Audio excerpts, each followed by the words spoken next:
अगर राष्ट्रीय स्तर पर बात की जाए तो सबसे बड़ा मुद्दा है नीट एग्जाम लीक को लेकर, और अगर हरियाणा की बात की जाए तो सबसे बड़ा मुद्दा है बेरोजगारी, पानी की कमी जो आपने चैनित गांव के अंदर देखी होगी, और इसके साथ ही कुछ ऐसी भर्तियां जिनके अंदर हरियाणा के बच्चों की भर्ती कराने की बजाय बाहर राज्यों के बच्चों की सबसे ज्यादा भर्तियां की गई, 90% से भी ज्यादा, जिसकी वजह से कांग्रेस पार्टी में बहुत ज्यादा रोष है। और होगा भी सही, क्योंकि कहीं ना कहीं माँ बाप को उम्मीद होती है बच्चों से कि पढ़ लिख कर नौकरी लगेंगे, लेकिन उन्हीं की नौकरी अगर बाहर के राज्यों के बच्चों को दे दी जाएगी तो ऑफ कोर्स बात है हर किसी का दिल भी दुखेगा। लेकिन आज सिर्फ और सिर्फ नौकरी, नीट एग्जाम लीक हो जाना और पढ़ाई लिखाई से रिलेटेड नहीं, हर एक मुद्दा बहुत ज़्यादा पुरजोर पकड़ चुका है। बेरोजगारी की बात करें, युवाओं की बात करें, हर एक वर्ग का व्यक्ति बहुत ज़्यादा दुखी हो चुका है। और कहीं ना कहीं लोगों ने ये मानना भी शुरू कर दिया है कि जब तक जन आंदोलन नहीं करेंगे तब तक उन्हें उनका अधिकार नहीं दिया जाएगा।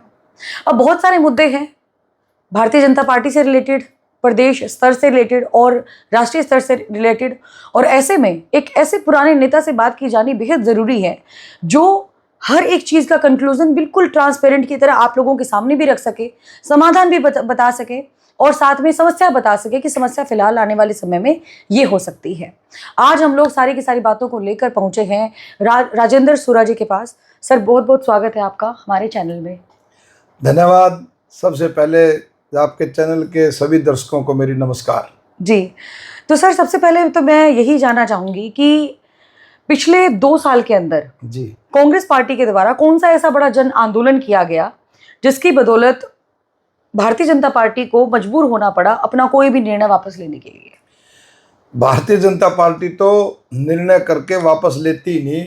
जनता जितना मर्जी आंदोलन कर ले, जनता जितना मर्जी विरोध कर ले, बीजेपी के लोगों ने तो कसम उठा रखी है कि गलत काम करना, और उसका ऊपर जो जनता जब उसके प्रतिक्रिया करती है, रिएक्ट करती है, तो वो उसके ऊपर कोई रिएक्शन नहीं करते। आप कितने मुद्दे देख लो, आप किसान आंदोलन से लेकर के और बीच में कितने मुद्दे आ गए, अब जन्नत पानी वाला लगा लो, ये तो हर चीज़ को अपना प्रेस्टीज बना लेते। जनता जनार्दन से भारतीय जनता पार्टी का कोई लेना देना नहीं है। लोग तो आजकल कांग्रेस पार्टी में विश्वास करना इसीलिए बंद कर गए क्योंकि लोगों में अब ये भावनाएं आने लग गई है कि एक तरफ सैलजा गुट है, एक तरफ हुड्डा गुट है, एक तरफ सुरजेवाला गुट है, तो जाए कहाँ? अरे गुट, ये गुट आप लोगों के बनाए हुए हैं। ये गुट क्या होता है? सभी कांग्रेस के लिए काम करते हैं। कांग्रेस जन है सारे के सारे, कोई भी ये हमारे नेता है सारे के सारे। अभी आप हाल फिलहाल का एग्जांपल ले लीजिए, घोड़ेला जी का। पहले वो हुड्डा गुट में थे और अब वो सैलजा के साथ हो गए हैं। अरे फिर नेता तो कांग्रेस की है, वो दूसरे पे उसमें तो नहीं चले गए, भाजपा में तो नहीं गए, या इसमें अपना लोकदल में तो नहीं गए, कांग्रेस में ही थे। पता नहीं आप लोग बना देते हो इन बातों को, सैलजा गुट में चले गए, हुड्डा गुट में चले। गुट क्या होता है? पार्टी कांग्रेस है, कांग्रेस का झंडा के नीचे सभी काम कर रहे हैं, सभी लोग पार्टी के सिपाही हैं, ये सभी के सभी कांग्रेस पार्टी के नेता हैं। 2024 में बड़ा पॉजिटिव माहौल बना हुआ था कांग्रेस पार्टी को लेकर, और सब कह रहे थे कि सरकार आएगी, सरकार आएगी, सरकार आएगी। 80 पार तक का भी आंकड़ा लोगों ने बताया था। फिर क्या हुआ? एकदम से फुस। अरे फिर आपको कमाल है, कितने धरना आंदोलन कर लिए, कितनी प्रेस कॉन्फ्रेंस कर ली, वोट चोरी और क्या? जनता ने बनी हुई सरकार थोड़ी है, वोट चोरी से बनी हुई सरकार है। लोगों ने तो रेफरेंडम अपने जो दिया था कांग्रेस के हक में दिया था, मैंडेट जो दिया था कांग्रेस के हक में दिया था, लेकिन वो लोगों से बनता क्या है? लोग तो वोट डाल के आगे रख लो, मशीनों की सेटिंग कर दी। जनता भी हैरान है इस बात पे। गांव के अंदर चर्चा करते हैं लोग बैठ करके कि मैं भी वोट कांग्रेस को दे क्या, मैं भी वोट कांग्रेस को दे क्या, मैं भी वोट कांग्रेस को दे क्या। आप गांव में सर्वे कर लो, आप एक गांव में जाके सर्वे करोगे, आपको पता लग जाएगा कितने लोग कांग्रेस में वोट दे के आए और रिजल्ट क्या आया उसका। अगर वोट चोरी वाली बात होती, सरकार बनी है। अगर वोट चोरी की बात होती तो पंजाब में आम आदमी पार्टी कैसे आ गई और राज्यों में कांग्रेस कैसे आ गई?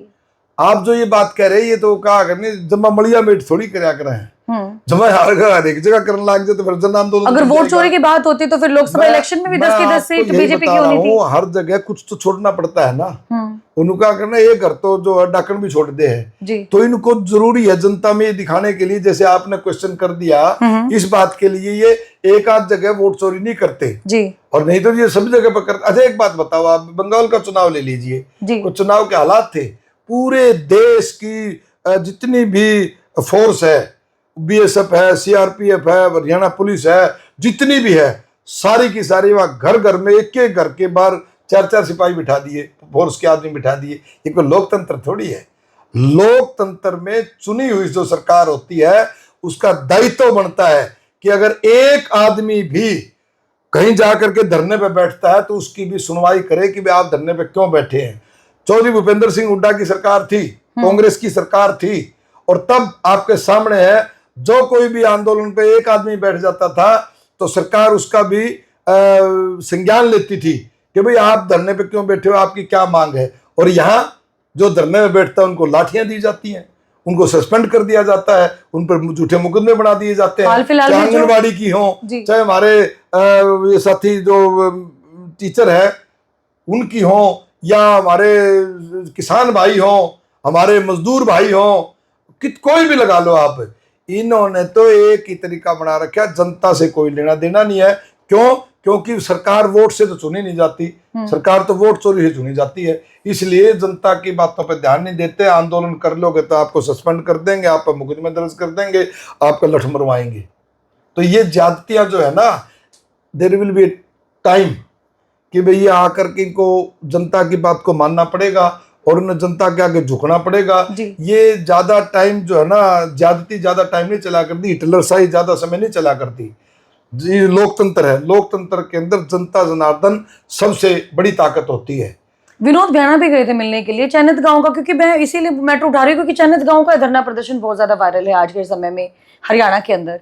और बहना भी गए थे, उनको टी भी दे दी गई थी, टी उखाड़ ली गई। टी उखाड़ने के बाद किसी भी कांग्रेस के एमएलए का या फिर किसी नेता का अभी तक कोई बयान नहीं आया कि टी किसने लगवाई और किसने उखाड़ दी। मतलब ये तो किसान नेता तो बोलने को तैयार है, लेकिन कांग्रेस कैसे बताएगी, ये सरकार बताए। पूछे तो सही किसने लगाई। अरे कमाल है, जगह जगह और पूछ रहे। हमारे तो आज 8-10 एमएलए आए कांग्रेस के धरने पर, इसी बात आप तो कह रहे पूछा नहीं। पूरी कांग्रेस पार्टी का चन्नत गांव के धरने को पूरा सपोर्ट है। यहाँ के लोकल एमपी गए 2-3 बार जा लिए, दीपेंद्र जी आ लिए, सारे एमएलए आ रहे हैं, हमारे लोकल हिसार जिले के भी सारे एमएलए जाए, हम भी जाए। लेकिन आप बात को नहीं समझते, जो असर वहां होता है, जनता की चुनी हुई सरकार अगर हो, लोकतंत्र में विश्वास रखती हो, तो धरने प्रदर्शन तो 52-55 दिन हो गए। हमारी महिलाएं बेचारी अपना घर का काम छोड़ के शाम सवेरे काम करती है, दिन में धरने में बैठी रहती है, हमारे बुजुर्ग सारे इसमें बैठे रहते हैं। तो ये जो है ना, संवेदनशील सरकार नहीं है, असंवेदनशील है। संवेदनशील सरकार वो होती है जो जनता की बात को सुने। और जो विधायक है, मैं विधायक को भी कहना चाहता हूं, जो चुना हुआ प्रतिनिधि होता है, विधायक जो है, वो सरकार और जनता के बीच में कड़ी का काम करना चाहिए। उसको जनता की बात को सुन करके और मुख्यमंत्री से मिलकर के उनकी मांग को पूरा करवाना चाहिए। ये एक चुने हुए प्रतिनिधि का फर्ज बनता है। और मैंने ये रोल किया है, मैं चुना हुआ प्रतिनिधि रहा हूं। जब मैं जिला परिषद का चेयरमैन रहा, जब कोई किसी की कोई समस्या होती थी तो मैं, हुड्डा साहब चीफ मिनिस्टर थे, उनके पास जाकर के समस्या रखता था। और वो तो बड़े नेक दिल इंसान है। एक मिनट में जो मैं बात बताता था उसको मान लेते थे कि हाँ ये बात सही है, और उसको पूरा करने का काम करते थे।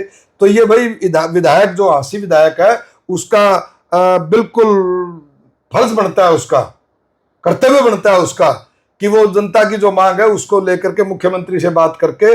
और आप और हम कहने लग रहे, अरे भाई सरकार ने तो टी लगवाई और सरकार ही टी पड़वा रही। आज तक निवे नहीं बेरा पटा कि सरकार 2 है हरियाणा में बीजेपी की या एक सरकार है। भाई सरकार के नोटिस के बगैर मतलब जो इल्जाम कांग्रेस पर लगते थे भारतीय जनता पार्टी की तरफ से, अब वो कांग्रेस लगाने लगी है भारतीय जनता पार्टी पर। प्रमाण की जरूरत नहीं है भाई। टी जब लगी है तो आंदोलन के चारों तरफ सीआईडी के लोग होते हैं। एसपी की सीआईडी अलग से, डीजी की सीआईडी अलग से, सरकार की सीआईडी अलग से होते हैं ना। हम तो आंदोलन करते रहे, हमेशा ही किया हमने तो। लेकिन उन्होंने जब ये नहीं पता था टी लगा रहे, सरकार ने रोकी क्यों नहीं? अब जिसने टी लगाई सोमेश को भी गिरफ्तार कर लिया। अरे वही मैं कह रहा हूं, जब सरकार, अभी तो ये भी उन्होंने सारा का सारा जो प्रोजेक्ट था वो भी कैंसिल कर दिया। वो कह रहे अप्रूवल नहीं मिली। आपने बगैर अप्रूवल के टेंडर कैसे लगा दिया? मतलब अब वो कहते ना, देनी और बुनाई घटा बताओ सूत। लोगों को पानी देना था तो अब इन्होंने प्रोजेक्ट ही कैंसिल कर दिया कि हमें अप्रूवल नहीं मिली। किसने देनी है अप्रूवल? सरकार ने देनी है ना। तो सरकार ने टेंडर लगाने से पहले अपने सारे के सारे जितने जो मानक थे वो पूरे क्यों नहीं किए? जितनी फॉर्मेलिटीज थी वो क्यों नहीं पूरी करी? वो पूरी करके फिर टेंडर लगाते। जितनी एजेंसी जिसमें इन्वॉल्व है, चाहे वो सरकार के नुमाइंदे हैं, चाहे वो अफसर हैं, चाहे कोई भी है, उनको इससे कड़ी से कड़ी सजा मिलनी चाहिए इस बात पे। धीरे धीरे आपको लगता नहीं है कि पूरे हरियाणा में एक बड़े जन आंदोलन की महक आ रही है? क्योंकि बालसमंद के अंदर भी पिछले दिनों किसानों के द्वारा एक मीटिंग की गई जिसके अंदर उन्होंने बताया कि अगर भाखड़ा से पानी दे दिया जाएगा बीच में हांसी को या फिर अन्य गांवों को, अभी तो फिलहाल हांसी की बात थी, तो फिर उनका पानी का स्तर कम पड़ जाएगा और ये लोग फिर सिंचाई कैसे करेंगे? भाई आप समझे नहीं, बीजेपी का तो टारगेट है जी। ये टारगेट बना के चलते हैं कि लोगों को आपस में कैसे लड़वाया जाए। अब ये नया मुद्दा छिड़वा दिया इन्होंने। बीजेपी का फायदा क्या? बीजेपी को फायदा होता है इससे कि लोग लड़ते रहेंगे और तुम्हारी जो ये अनियमितताएं करते हैं, जो असफलताएं हैं, उसको छिपाने के लिए एक से एक नया शगुफा छोड़ देते हैं। इनको यो फायदा होता है। भाई आप एक बात बताओ, जिसको जहां से पानी मिलना चाहिए, हमारे हिसार के लोग जो आप कह रहे हो, बालसमुंद के जो लोग इकट्ठे हुए हैं, उनका यही तो इतराज है, उनका यही इस बात के लिए उनको प्रॉब्लम आई है। वो ये कह रहे हैं कि हमारे टेल पे पानी नहीं जाएगा। अब किसान के टेल पे पानी नहीं पहुंचेगा तो फसल नहीं होगी, तो किसान तो भूखा मर जाएगा। तो ये बातें जान करके बीजेपी इस तरह के फैसले लेती है जिससे लोगों में आपस में भिड़ंत हो। ये इनकी आदत है, फितरत है बीजेपी की। चाणक्य नीति अगर लोग जान ले तो पता लग जाएगा कि बीजेपी क्या खेल खेल रही है। आएगा, समय आएगा, समय आएगा कि इन लोगों की जो ये वोट चोरी है, जो मशीन है, सब धरी धराई रह जाएंगी। जब जनता जनार्दन आंदोलन के लिए जन क्रांति के रूप में सड़कों पे आ जाएगी, तब आप देखना। नेपाल की पोजीशन आपने देखी है, श्रीलंका की पोजीशन आपने देखी है। जनता जनार्दन से बड़ा लोकतंत्र के अंदर कोई ताकत नहीं होती। प्रधानमंत्री हो, मुख्यमंत्री हो, होम मिनिस्टर हो, एमएलए हो, कोई भी हो, चाहे जब जनता जनार्दन अपनी बात पे आ जाएगी, सड़कों पे उतारू हो जाएगी, जन क्रांति हो जाएगी, सबको भाग के पीछा छुटाना पड़ेगा। ये गद्दी छोड़ के भागेंगे, देश छोड़ के भागेंगे। जितनी ज्यादा जाति करोगे आप, उतने ही लोग आपके मुखर होकर के आपके खिलाफत करेंगे। उन्होंने कमाल नहीं कर रखा है जी। और रोजगार में गुजरात के लगा दे हैं, दूसरी स्टेट के लगा दे हैं। हमारे बच्चों को तो इतनी बेरोजगारी है हरियाणा में, आप पूछो मत। पेपर जो है ना नीट के कितनी बार इन्होंने लीक करवा दिए, हर बार हमारे बेचारे कितने सैकड़ों घरों के चिराग बुझ गए, बच्चे आत्महत्या कर गए। और इन लोगों ने, इनको कम से कम इतना तो शर्म आनी चाहिए कि धर्मेंद्र प्रधान का इस्तीफा मांग रहे हैं बच्चे। क्या मांग रहे हैं? एक एजुकेशन मिनिस्टर का इस्तीफा दिलवा देना चाहिए। अरे हमारे तो लाल बहादुर शास्त्री जी और कितने मैं नाम गिनाऊं मंत्रियों के, रेलवे का एक्सीडेंट हो गया था तो शास्त्री जी ने तो इस्तीफा दे दिया था अपनी जिम्मेवारी मानते हुए। और ये कैसे चिकने खड़े हैं, ये अपनी जिम्मेवारी नहीं मान रहे। लोग तो ये भी कह रहे हैं प्रधान को खुद इस्तीफा देना चाहिए आगे आकर के कि भाई नीट पेपर जो हमारे हो रहे, बच्चों के एग्जाम हो रहे हैं, बार बार लीकेज हो रही है, मैं इसकी जिम्मेवारी लेता हूं और जिम्मेवारी लेते हुए मैं अपना इस्तीफा देता हूं। लेकिन ये मांग करने के बाद इस्तीफा नहीं दे रहे। लोग कह रहे हैं कि एप्स्टीन फाइल को छुपाने के लिए अमेरिका रूस का झगड़ा करवा दिया और इंडिया में इस बात को छुपाने के लिए ये नीट का एग्जाम लीक करवा दिया। आप समझे नहीं। और सीजेपी को बी पार्टी बता दे कांग्रेस की, सॉरी बीजेपी की। मैं ये कह रहा हूं, वो बच्चे मजबूर हैं, उनको क्या करें, वो कहाँ जाएं?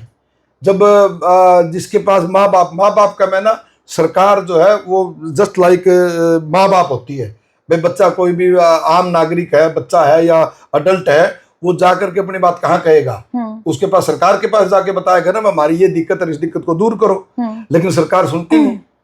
सरकार तो गूंगी और बहरी है। तो कहाँ जाएंगे लोग, कहाँ जाएंगे बच्चे? वो बेचारे पार्टी बनाएंगे, अपना धरना प्रदर्शन कर रहे हैं, उनको बैठने के लिए टेंट नहीं दे रहे, पीने के लिए पानी नहीं दे रहे। मतलब ये देश के अंदर अघोषित इमरजेंसी है, ये अघोषित इमरजेंसी।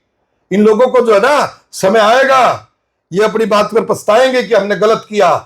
महिला सुरक्षित नहीं, युवा सुरक्षित नहीं, बुजुर्ग सुरक्षित नहीं, मजदूर सुरक्षित नहीं, किसान सुरक्षित नहीं।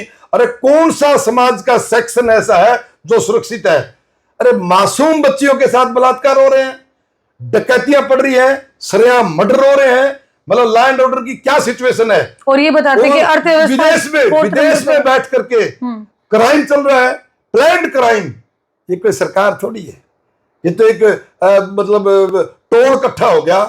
और वो टोल इकट्ठा हो गया, जितना लूटा जाओ प्रदेश को, देश को लूट लो, वो लूटने लग रहे हैं। ये तो अर्थव्यवस्था को 4th नंबर की बताते हैं। अरे अर्थव्यवस्था, ये नु कहा करते थे आदरणीय मोदी जी, एक बात कहते थे कि कांग्रेस में रुपया गिरता जा रहा है जैसे प्रधानमंत्री जी की उम्र बढ़ती जा रही है।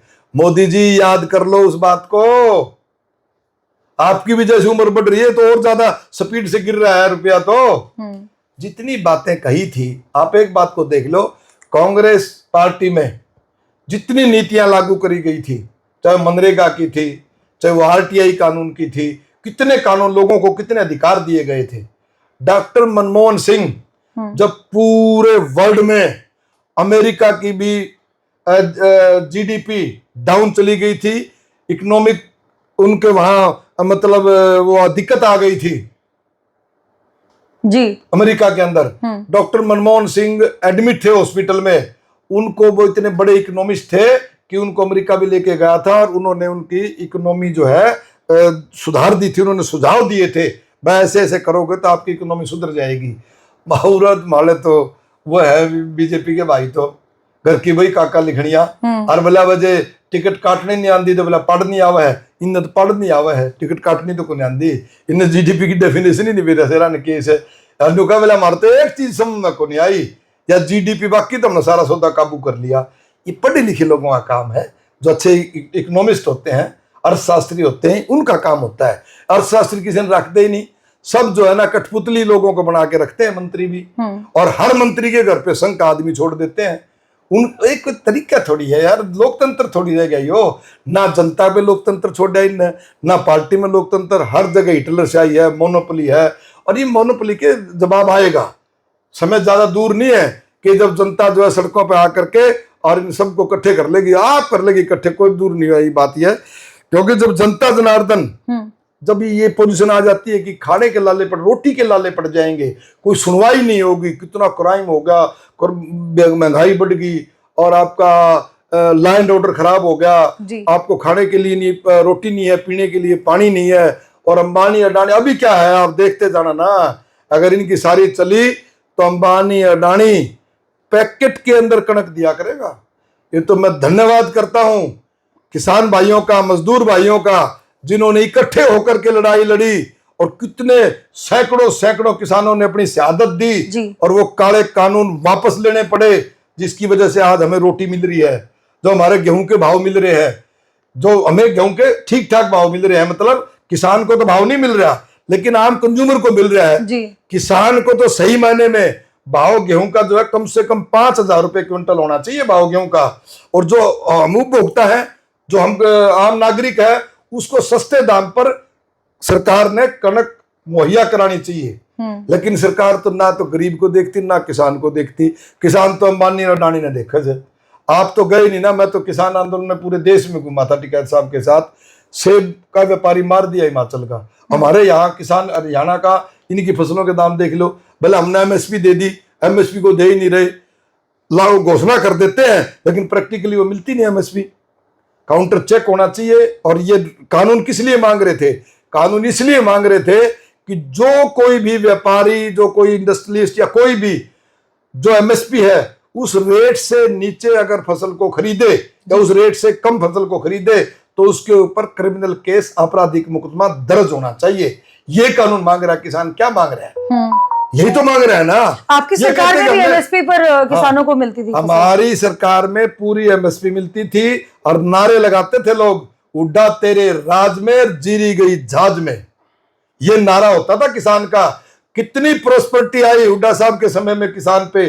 आप गांव में जाकर के देखिए, गांव के बाहर चारों तरफ कोठियां बनी हुई है। किस लिए बनी? क्योंकि किसान के फसल के दाम अच्छे मिले, किसान को समय पर पानी मिला, किसान की बात की पूछ हुई। उन्होंने जो मांग करी कि हमारे को ये फसल को इस तरीके से करो, मंडियों में ये बोली का सिस्टम करो, आड़ती भी मार दिया, मंडियों का आड़ती भी मार दिया। ये कहते, एक कहा हमारे स्वर्गीय सुषमा जी, वो कहती थी आड़ती किसान का एटीएम होता है, वो कहते थे। ये बात पार्लियामेंट में कही, फ्लोर ऑफ द हाउस कही है जी। और इन्होंने आड़ती को जो ना बिल्कुल खत्म कर दिया। आड़ती के खाते में पैसे ही नहीं जाते। ये कहते हम सीधी स्कीम शुरू करेंगे। भाई इनका तो काम ये है ना, लिखण जान दे, नहीं तो मटेन जाना से। सारा सौदा मड़िया मेट कर दिया, चाहे प्रदेश और चाहे देश हो। अपने आप में ये कहते हैं हम लोग डेवलपमेंट कर रहे हैं, ये नहीं कर रहे। कुछ डेवलपमेंट से ज्यादा होता है, जरूरी होता है आम जनमानस की तकलीफ को समझना और उसका समाधान करना। ये चुनी हुई सरकार का दायित्व बनता है, किसी की भी सरकार हो चुनी हुई। अगर कांग्रेस की सरकार आती है, 100 दिन का रोड मैप क्या होगा और किन किन वर्गों के ऊपर आप काम करेंगे? क्योंकि परेशान किसान, बेरोजगार और युवा है। देखो मैं आपको बताऊं, मैं ये तो हमारे जो नेता है, सीनियर नेता हैं जी, वो इसका रोड मैप तो वो लोग तैयार करेंगे पार्टी के लेवल पर। जो सीनियर लोग बैठ के ना आप भी सारे, सीनियर नेता हैं, हाँ, आपने भी कम से लेकिन कम इस तरह का रोड मैप ना तो आज समय है, जी ना कोई इस तरह का माहौल है। ये रोड मैप तो तब बनता है जब चुनाव का टाइम आएगा, उस टाइम मीटिंग बैठ करके सभी लोगों के सुझाव लिए जाएंगे, सुझाव लेकर के फिर रोड मैप तैयार होता है। और हमारा तो साफ साफ बात है, हम किसान को एमएसपी देंगे, हमारी जी। पार्टी का डिसीजन है, मेरा डिसीजन नहीं है, पहले भी दी है जी खेतों को पानी देंगे, टेल तक पानी जाएगा, कानून व्यवस्था ऐसी कर देंगे, ये कहने की बात नहीं है, ये प्रैक्टिकली करके दिखाएंगे। और पीछे भी थी, जब कांग्रेस की सरकार थी, हुड्डा साहब की सरकार थी, रात को 12 बजे महिला जेवर पहन के सड़क पर निकल जाए, किसी की हिम्मत नहीं होती कि आंख उठा के देख ले। और आज हालात क्या है, आज घर के अंदर घुस करके न जेवर तोड़ के ले जाए। तो भाई कानून व्यवस्था भी कांग्रेस की सरकार आने पर बड़ी मजबूत पहले भी थी, आगे सरकार आएगी तो कानून व्यवस्था सुधारेंगे। इतनी जो बेरोजगारी है, इस बेरोजगारी का भी फार्मूला निकाल करके युवाओं को रोजगार देंगे। अगर सरकारी नौकरियां नहीं दे पाएंगे तो उनको रोजगार के साधन मुहैया कराएंगे। ये तो रोज की यूनिवर्सिटियां बना दी, टेक्निकल यूनिवर्सिटी बना दी, फायदा कितने लोगों को हुआ? फायदा अंबानी अडानी को। इन्होंने टारगेट बना लिया, केवल अंबानी अडानी को ही इस देश की सत्ता, एक तरह से आर्थिक अर्थव्यवस्था जो है वो उनके हाथ में दे दी जी। हमारे तो जो फाइनेंस मिनिस्टर है वो नाम के हैं, अर्थव्यवस्था तो अंबानी और अडानी चलाते हैं। मैं कुछ योजनाएं आपको बताऊंगी हरियाणा की, और उसमें 10 में से कितने नंबर आप देना चाहेंगे? लाडो लक्ष्मी योजना, जिसमें महिलाओं को 2100 प्रति माह आर्थिक सहायता देने की योजना है। आगे चलो, 10 में से नंबर। आगे चलो। मुख्यमंत्री आवास योजना, जाएंगे ना, बार नहीं ना। मुख्यमंत्री आवास योजना, पात्र परिवारों को प्लॉट आवास उपलब्ध करवाने की योजना। कांग्रेस की इंदिरा गांधी आवास योजना के नाम से चली हुई है, कभी की चली हुई है। मैं खुद जब मैं चेयरमैन था, जब मैं हुड्डा साहब से निवेदन करके जो हमारे को जितना जिले को मिलता है कोटा उससे बढ़वा के लाया था, और हुड्डा साहब ने 1 मिनट में कह के कोटा बढ़ा दिया था इंदिरा आवास के मकानों का, और गरीबों को खूब बांटे थे।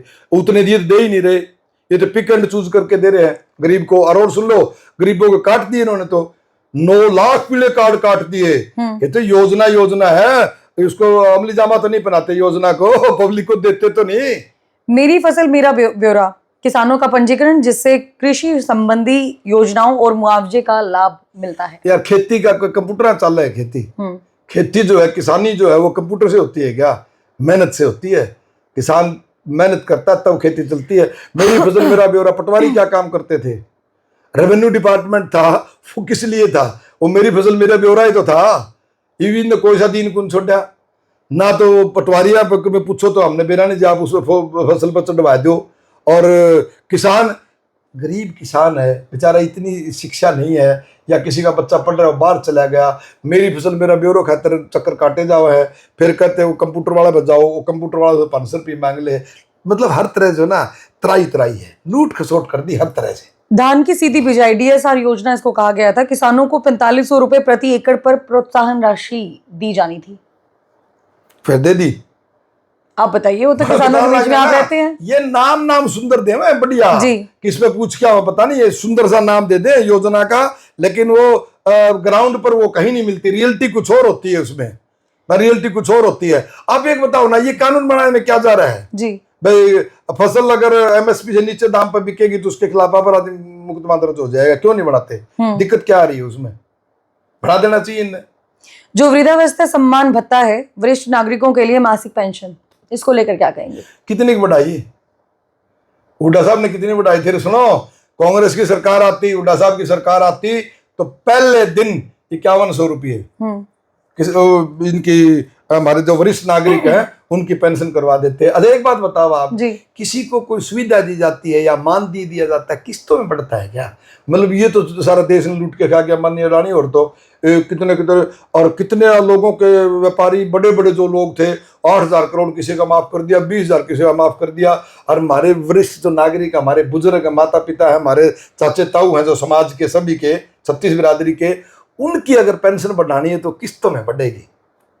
कितनी शर्म की बात है सरकार के लिए। अरे भाई आप, वो तो उनका तो 1 मिनट में काम करते हो, आप 8000 करोड़ माफ कर दिए, किसी के 20000 करोड़ माफ कर दिए। किसान का कर्जा माफ नहीं करे इनने। कांग्रेस ने 72,000 करोड़ रुपए माफ करे थे किसान का कर्ज, पूरे देश के किसान का कर्ज। और जब इनकी सरकार आई तब 18,000 करोड़ पेंडिंग रह गया था, लोगों के तक पहुंच नहीं पाई थी सुविधा, सरकार बदल गई जी। वो 18,000 भी ऐसी सोच है इनकी, सामंतवादी सोच है कि वो 18,000 करोड़ लोगों को देने की बजाय वो स्कीम बंद कर दी, वाइंड अप कर दी वहीं पर। इन्होंने किसान का वो कर्ज माफ नहीं किया। विधवा पेंशन योजना और दिव्यांग पेंशन योजना कभी की चली आ रही है, ये दे कुछ नहीं रहे तो काटते हैं। ये मैं बताने लग रहा नहीं, ये तो मटेन केस है, लिखना को नहीं आंदा। ये योजना जो आप कह रहे हो, ये योजना कांग्रेस की थी, अगला शब्द पीछे लगा दिया, पिछला आगे लगा दिया, ये बदनाम बदल दिए, लेकिन प्रैक्टिकली जनता के अंदर ये कोई सुविधा नहीं दे रहे। पोस्ट मैट्रिक और प्री मैट्रिक छात्रवृत्ति, विद्यार्थियों के लिए छात्रवृत्ति योजनाएं। अरे छात्रवृत्ति योजना तो ठीक है, लेकिन उनके पेपर तो लीक कर दो, आए गए तैयारी करे बालक पूरी साल है, और पेपर का फार्म भर दे, फार्म को इतनी फीसें बढ़ा दी, और जब टाइम आता है तो पेपर लीक करवा देते हैं। क्या गैंगस्टर कौन है ये गैंगस्टर जो कौन लीक करता है पेपर? क्यों नहीं इसके ऊपर कार्रवाई करते? और सुनो, ये मामला ही कुछ नहीं है। और एक इस हावड़ा का तो पेपर होगा पंचकुला, पंचकुला पेपर होगा फरीदाबाद, ये डिस्ट्रिक्ट वाइज क्यों नहीं करवा दो हर डिस्ट्रिक्ट में? और फिर कहना इसमें पेपर लीकेज, अरे लीकेज तो करवाने वाले बड़ी बड़ी मछलियां हैं जो पेपर लीक कराती हैं। साधारण आदमी को लीक करने की पावर नहीं होती है, ना उनकी हिम्मत करते। इन्हीं के लोग होते हैं जो supported by Bharatiya Janata party, वही लोग ये सारा कांड करते हैं। तो आप कहीं पर भी देख लो, जितनी स्कीमें हैं सारी की सारी स्कीमें ग्राउंड रियलिटी कुछ और है, स्कीमों के नाम उल्टा पलटी कर देते हैं। कोई 3 योजनाएं अगर, अब नंबर पूछ लेते हैं सबसे पहले, तो नंबर कितने देना चाहेंगे 10 में से? नंबर तो मैंने बता दिया, नंबर तो आंधे कौन मेरे हिसाब से तो जवाब ही आते हैं तो ग्राउंड लेवल पर कोई रियलिटी है ही नहीं, रियलिटी से स्कीम बहुत दूर है, अब बस कागजों में है, तो उसमें क्या नंबर दें? भारतीय जनता पार्टी के द्वारा लागू की गई, मैं कांग्रेस के द्वारा लागू की गई नहीं बल्कि भारतीय जनता पार्टी की तरफ से लागू की गई 3 योजनाओं को अगर आगे बढ़ाना हो कांग्रेस की सरकार आने पर, तो कौन कौन सी योजनाएं बढ़ाएंगे? अरे हम तो बनाएंगे योजना, पब्लिक हित में फैसले लेंगे। कमाल है, इनकी बनाई हुई योजना को आप कौन सी आगे बढ़ाओगे, उसका रिव्यू करा जाएगा। मतलब किसी भी योजना से सेटिस्फाइड नहीं आप? मैं कह रहा हूं उसका रिव्यू करा जाएगा। अगर कोई योजना पब्लिक हित में होगी तो हमारी सरकार उसको आगे बढ़ाने का काम करेगी। लेकिन इनकी तो शेर के बच्चा की कोई ऐसी योजना मुझे लगती ही नहीं कि जो पब्लिक हित में हो, अगर होगी तो जरूर उसको आगे बढ़ाएंगे। चलिए एक अंतिम सवाल कि कांग्रेस की सबसे बड़ी मजबूती क्या है? कांग्रेस की सबसे बड़ी मजबूती हमारा किसान, मजदूर, गरीब आदमी, छत्तीस बिरादरी का भाईचारा, हमारे युवा भाई और कार्यकर्ता, सबसे बड़ी मजबूती यही है। और हम जो है लोकतंत्र में विश्वास रखने वाले लोग हैं जी, और संविधान को मानने वाले लोग हैं कांग्रेस। ये तो संविधान को मानते ही नहीं, ये तो संविधान का नुका हम अपना आप लिखांगे संविधान, ये तो बाई चांस लोगों का धन्यवाद है कि किसी वजह से इस बार सीटें जो है इनके, अब इतने सारे मेंबर ऑफ पार्लियामेंट अपने साथ सम्मिलित किए जा रहे हैं, आम आदमी पार्टी से, टीएमसी की तरफ से और भी अन्य पार्टियों से, तो आपको लगता नहीं है कि कहीं संविधान को चेंज करने की कोई तैयारी वगैरह की जा रही है? देखो हमारा तो पार्टी का, मेरा नहीं पार्टी का है, हम तो संविधान बदलने के, हमारी पार्टी राष्ट्रीय स्तर से लेकर के और गांव के स्तर तक, ब्लॉक स्तर तक, गांव स्तर तक इसके इस फैसले के विरोध में है, संविधान बदलने के विरोध में है हमारी पार्टी। चलिए बहुत बहुत धन्यवाद सूरा सर इतना समय देने के लिए, और बहुत अच्छी अच्छी बातें आपने रखी। तो अंत में जितने भी लोग देख रहे हैं उनको आप क्या मैसेज देना चाहेंगे? बस मैं सभी साथियों को यही कहना चाहूंगा कि भाई अलर्ट रहो, और जो कोई भी सरकार, कोई हो, कोई पार्टी हो, जो जनता के हित में फैसले ना ले, जनता के खिलाफ फैसले ले, उसका विरोध करो और अपना संघर्ष करना सीखो। सब साथियों को मेरा नमस्कार जी। तो ये इंटरव्यू आपको कैसा लगा राजेंद्र सूरा जी के साथ, ये भी आप जरूर बताइएगा, और आप इस सरकार से कितने ज्यादा सेटिस्फाइड है, सरकार को 10 में से कितने नंबर आप देना चाहेंगे, ये भी आप कमेंट बॉक्स के माध्यम से जरूर बताइएगा। बने रहे हरियाणा लेटेस्ट अपडेट के साथ। मैं सौम्या माथुर आप सभी दर्शकों से लेती हुई इजाजत, नमस्कार।